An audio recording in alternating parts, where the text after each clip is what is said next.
Hello friends, ഞാൻ weight loss challenge start ചെയ്തിട്ട് ഇപ്പോൾ 4ാമത്തെ ദിവസമാണ് കേട്ടോ. അപ്പോൾ അത് എനിക്ക് കിട്ടിയ റിസൾട്ട് അതേപോലെ തന്നെ ഏറ്റവും ബെറ്റർ ആണെന്ന് തോന്നിയൊരു കാര്യം പറയാനാണ് വന്നിരിക്കുന്നത്. ഇപ്പോൾ ഇതിപ്പോൾ ഞാൻ ചെയ്യുന്നത് ഞാൻ രാവിലെയും അതുപോലെ രാത്രിയിലും കുടിക്കുന്ന സ്മൂത്തിയാണ്. അപ്പം ഇതിൽ നമുക്ക് റോബസ്റ്റ് പഴമാണ് ഞാൻ യൂസ് ചെയ്യുന്നത്, പിന്നെ 2 ഡേറ്റ്സും, പിന്നെ അതേപോലെ തന്നെ എൻ്റെ സ്മൂത്തി പൗഡർ, അതാണ് മെയിൻ ഇൻഗ്രീഡിയൻസ് എന്ന് പറയുന്നത് കേട്ടോ. അതേപോലെ പാൽ ഒഴിച്ചിട്ട് നമ്മളിത് അടിച്ചിട്ട് കുടിക്കും, അത്രേ ഉള്ളൂ. ഇത് രാവിലെയും വൈകിട്ടും നമ്മളെടുക്കും.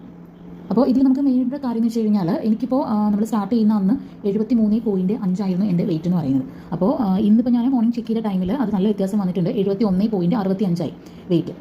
അപ്പോൾ ഞാൻ രാവിലെ ഈ ഒരു സ്മൂത്തി കുടിക്കും, പിന്നെ ഒരു 11 മണി ആ ഒരു ടൈമൊക്കെ ആവുന്ന സമയത്ത് ഒരു ചായ കുടിക്കും. അത് ഓഫീസിൽ നിന്ന് കുടിക്കുന്നതാണ്. പിന്നെ ഉച്ചയ്ക്ക് നമുക്ക് ചോറ് കഴിക്കാം, വേറെ പ്രശ്നമൊന്നുമില്ല. ഉച്ചയ്ക്ക് ചോറിന് ശേഷം വിശക്കുകയാണെന്നുണ്ടെങ്കിൽ നമുക്കിതുപോലൊരു സലാഡ് കഴിക്കാം, നല്ലതാണ്. പിന്നെ ഇത് മാത്രമല്ല കേട്ടോ, ഇതിൻ്റെ കൂടെ ഞാൻ എക്സസൈസും ചെയ്യുന്നുണ്ട്. ചെറിയ ചെറിയ എക്സസൈസും കൂടെ ആകുമ്പോൾ നമുക്ക് നല്ല വ്യത്യാസം വരും. അപ്പം ഈ ഒരു 4 ദിവസം കൊണ്ട് നമുക്ക് ഈ ഒരു മാറ്റം വന്നിട്ടുണ്ടെന്നുണ്ടെങ്കിൽ തീർച്ചയായിട്ടും ഇത് പ്രോപ്പറായിട്ട് ഞാൻ 1 മന്ത് കറക്റ്റായിട്ട് ചെയ്ത് കഴിഞ്ഞാൽ എനിക്ക് നല്ല വ്യത്യാസം ഉണ്ടാവും. അപ്പം എനിക്ക് എന്തൊക്കെ ചെയ്യാതാലും വെയിറ്റ് കുറയാത്ത ഒരാളാണ് ഞാൻ. അപ്പം എനിക്ക് എന്തായാലും ഇത്രയൊരു ചെറിയ മാറ്റം വരുന്നത് തന്നെ വലിയൊരു സംഭവമായിട്ടാണ്. അപ്പം നിങ്ങളും ചെയ്ത് നോക്കുക. ഞാൻ എന്തായാലും ഈ ഒരു കോൺടാക്ട് നമ്പർ ഞാൻ ഈ ഒരു വീഡിയോയുടെ താഴെ തന്നെ കൊടുത്തേക്കാം. അപ്പോൾ അതിലേക്ക് മെസ്സേജ് ചെയ്യുമോ അല്ലെങ്കിൽ കോൾ ചെയ്താലും മതി. ഓക്കെ.